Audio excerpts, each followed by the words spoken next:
Bienvenidos a Punto Tecno. Hoy para hablar sobre un tema extremadamente delicado en Internet, como es el caso de la seguridad. Vamos a recibir a Pablo Giordano, director de la empresa Arcanus Uruguay, consultor senior en seguridad. ¿Cómo te va, Pablo? ¿Cómo te va, Gerardo? Bienvenido. Gracias. Bueno, este es un tema en el que todos reparamos cuando tenemos que hacer una compra por Internet, la tarjeta de crédito, o bien cuando nos enteramos que algún amigo o nosotros mismos fuimos hackeados en nuestros mails o en nuestra cuenta de Facebook, ¿no?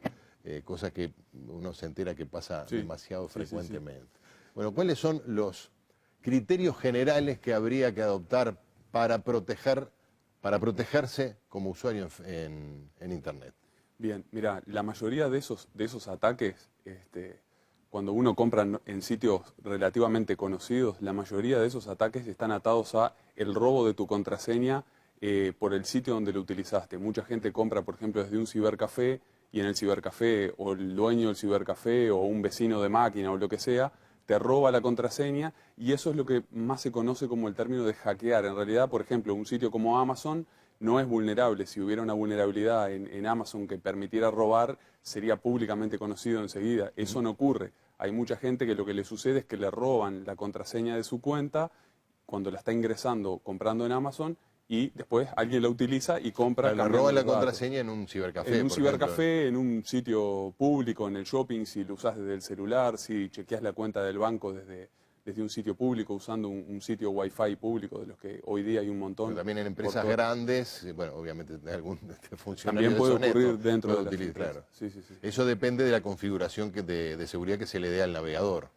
No depende exclusivamente del navegador, dependés no solamente de tu máquina, dependés de la seguridad de la red en general. Por eso te digo, lo de los sitios públicos y demás es un tanto riesgoso. No es recomendado ya sea utilizar usuarios y contraseñas como ingresar el número de tarjeta de crédito y demás en un sitio público, porque dependés de la red aparte de tu máquina para estar seguro. Esto obviamente tiene una dimensión mayor cuando uno se entera que hackean a la CIA o al gobierno de determinado país. A veces será más o menos cierto, más o menos grave, pero ha habido amenazas de que se van a hackear a bancos también, ¿no? Sí. Sí, hoy día hay grupos conocidos de hackers que no solo que han hecho la amenaza, sino que lo han hecho. Acá en Uruguay no ha pasado mucho, pero en países cercanos ha pasado, en España ha pasado muy grande, en Estados Unidos ha pasado también. Que han hackeado bancos, por ejemplo, Sí. Que han hackeado con intención bajo amenaza, dolosa, o sea, ¿sí? Amenazan antes y después cumplen la amenaza. Y se llevan dinero. Sí, o números de tarjetas de crédito y ese tipo de cosas. Entonces, ¿cuáles son además de tener precauciones en las máquinas de dominio público, en términos generales, qué políticas se adoptan a nivel de las corporaciones, de las empresas, de los gobiernos, para evitar o ser vulnerados en su seguridad? Bueno, mira, hay varias cosas que se pueden hacer para mejorar la seguridad. A nivel de empresas y demás existen normativas internacionales que ayudan a las empresas o las guían en cómo mejorar la seguridad de la red. Hay auditorías que se deben realizar periódicamente. Por ejemplo, el Banco Central obliga a los bancos a hacer periódicamente análisis de seguridad en sus redes, en los sitios que están de home banking y demás, para cerciorarse. ¿Análisis de seguridad a qué te referís concretamente? Son auditorías, se contratan consultores que utilizando ciertas metodologías atacan tu red como si fuera un atacante a ver cuál real. Es el grado de vulnerabilidad que tiene la seguridad. Y en ese caso se testea la seguridad y permite corregir errores y demás. ¿Cuáles son los principales actores involucrados en este tema del hackeo con intenciones dolosas, digamos, o por lo menos de vulnerar la seguridad de una cuenta o de robar una contraseña? Y hay distintos tipos ¿cómo te voy a decir?, de perfiles. Si hay algún ataque que puede ser, que te puede haber tocado al azar, en las empresas muchas veces pasa de que recibís un ataque al azar porque alguien larga una cadena por mail, por ejemplo, infectando máquinas y demás, y después tu máquina se ve expuesta en un ataque, pero no era nada contra esa empresa en particular, sino te tocó porque justo recibiste ese mail o consiguieron tu mail. Y después están los ataques particulares, como eso que vos mencionabas, a la CIA, a ciertos lugares, que son ataques bien dirigidos por gente con muchos conocimientos, lleva mucho tiempo realizar un ataque de ese tipo. Y obviamente no cualquiera lo puede hacer. Arcanus, la empresa de ustedes es una mezcla de agencia de seguridad con detectives, ¿verdad? Están allí brindando servicios primero tratando de prevenir que Sí, eso sí, sí. ocurra, ¿no? Después es demasiado tarde. Sí, no, después hay un tipo de auditoría que se llama el análisis forense, ¿Sí? que permite investigar para tratar ¿Cómo fue que de pasó? saber cómo fue que pasó, cómo vino el ataque, de dónde se hizo. Claro, la tarea de investigar quién fue eso corresponde estrictamente a la policía o a Exacto, sí, pero a veces las empresas hacen su propio trabajo y tienen gente interna incluso que se dedica a ese tipo de investigación. ¿Qué es lo que Los bancos, por ejemplo. ¿Qué es lo que consideran ustedes cuando alguien los contrata para hacer un trabajo para supervisar la seguridad? Y bueno, hay muchas cosas a tomar en cuenta.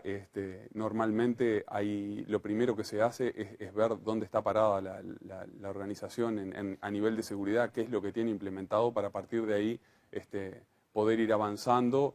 Hay empresas que ya tienen mucho, hay otras empresas que de repente gastaron mucha plata en equipamiento, pero la gente dentro de la empresa no sabe comportarse y siempre terminás dependiendo del factor humano. Claro, pero cuando hablan de seguridad incluyen, por ejemplo, los antivirus y ese tipo de cosas. Sí, sí, ese tipo de seguridad hoy día como que es básico. Por ejemplo, nosotros no trabajamos con lo que es antivirus, hay muchas marcas de antivirus y demás.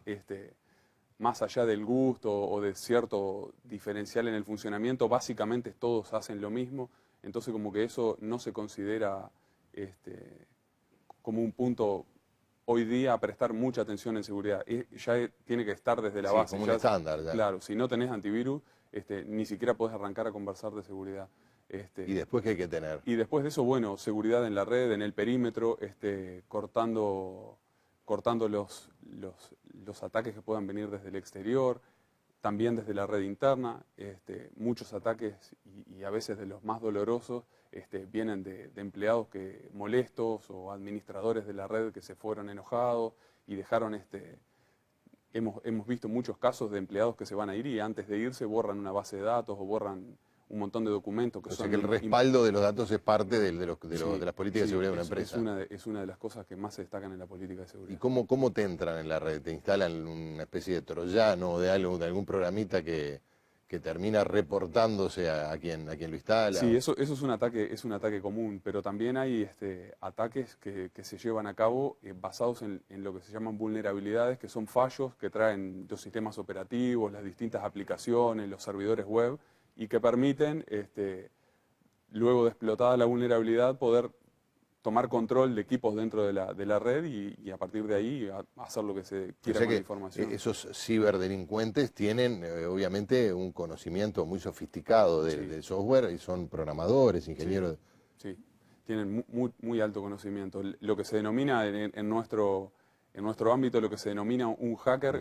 Justamente ese perfil de atacante es una persona con muchos conocimientos y muy dedicada a lo que hace. Son personas con mucho conocimiento. Que de hecho trabajan a veces de los dos lados, ¿no? Sí.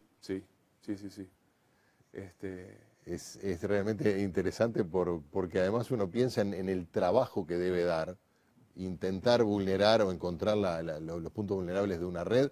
Desde la perspectiva del hacker le debe llevar mucho tiempo y mucho esfuerzo, ¿no? Lleva mucho tiempo. Esa es una de las principales cosas con las que peleamos en la seguridad, es contra el tiempo que tiene un atacante para llevar a cabo el ataque. Cuando a nosotros, por ejemplo, nos contratan para hacer una auditoría de una empresa, tenemos un tiempo acotado para hacer una auditoría. Es nuestro tiempo de trabajo y tenemos un tiempo acotado que se define con la empresa de acuerdo a cuánto quiere revisar, pero ahí siempre tenemos en cuenta, y por eso nunca decimos que la seguridad es 100%, de que el atacante siempre tiene tiempo ilimitado. Claro. Imagínate un empleado que está molesto con la empresa y estando dentro de la empresa tiene tiempo suficiente, meses, puede seguir trabajando. Se ve que es un caso común porque es la segunda vez que lo plantea. Sí. Uno piensa en el atacante, en el hacker, vaya a saber de dónde, ¿no? Sí. Pero también es parte de los criterios de seguridad las personas que manejan el acceso a la red. Te diría que de los ataques que nosotros hemos trabajado, de los que han causado mayor daño han sido desde dentro de la organización. El funcionario deshonesto. Exacto. Molestos por X causa. Ahora, ¿eso es porque no lo previó la empresa o porque aún habiéndolo previsto se trataba de personal de confianza? De los dos casos. Podés tener un administrador de la red que tiene permisos dentro de la red para hacer cosas porque es su trabajo y bueno, si se enoja digamos que ya es más complicado, pero también a veces son usuarios comunes y corrientes de la empresa que por problemas de configuración dentro de la red tienen privilegios extra de los que deberían o de los que necesitan para trabajar y terminan haciendo daño. Estábamos hablando del usuario común, bueno, allí aparece también el tipo de uso que haga de Internet, ¿no? Si compra o no online, si pone o no los datos de la tarjeta. Yo te decía fuera de cámara que tengo la tendencia, cuando me entusiasmo con algo que puedo comprar, y bueno, miro más o menos el aspecto de la página y digo, pongo la tarjeta de crédito. Un día me lleva una sorpresa, ¿no? Sí. ¿Cuáles son los criterios como para maximizar la posibilidad de no ser estafado? Algunas cosas las fuiste mencionando vos mismos mientras hablábamos hoy. Por ejemplo, primero la seguridad de tu máquina, lo que hablábamos, tener un antivirus actualizado normalmente, tener los parches en el sistema operativo. Normalmente los sistemas operativos hoy en día te avisan cuando hay actualizaciones y demás. Eso principal y básico. Después, las actualizaciones de los propios sistemas de seguridad. De los propios sistemas de seguridad y del sistema operativo, de Windows, de Linux. Hay que actualizarlo, es mejor actualizarlo porque corrigen fallos. Exactamente. Y eso básico. Y después, cuando te conectás a un sitio, siempre en los exploradores de los web browsers te permiten conocer algunos datos del sitio que estás visitando. Hoy día ya te lo ponen en colores rojos o verde o demás. Y normalmente lo que hacen es chequear el certificado del sitio. Primero que nada, chequear la dirección a donde estás accediendo de que no tenga nada raro.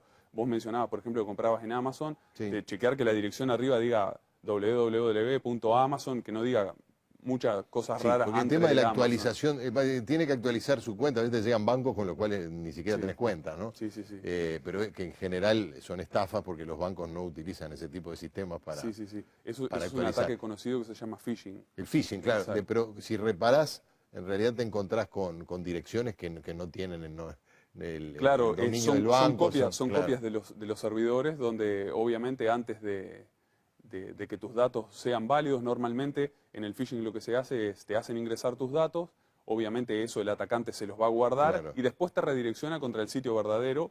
Entonces si vos tenías una cuenta en ese banco, al segundo intento normalmente vas a poder entrar porque estás contra el sitio verdadero, pero la primera vez ya dejaste tu usuario y tu contraseña en alguna base por ahí. Bueno, es un tema que da como para seguirlo porque a medida que hablas uno se da cuenta de todas las imprudencias que comete a veces. Muy extenso, sí. Ni que hablar a nivel corporativo, de empresas, sobre todo empresas como los bancos, pueden ser supermercados u otras empresas que trabajan con ventas online. Bien. Bueno, Pablo Giordano, te agradezco mucho que nos hayas acompañado. Bueno, muchísimas gracias a ti. Muchas gracias.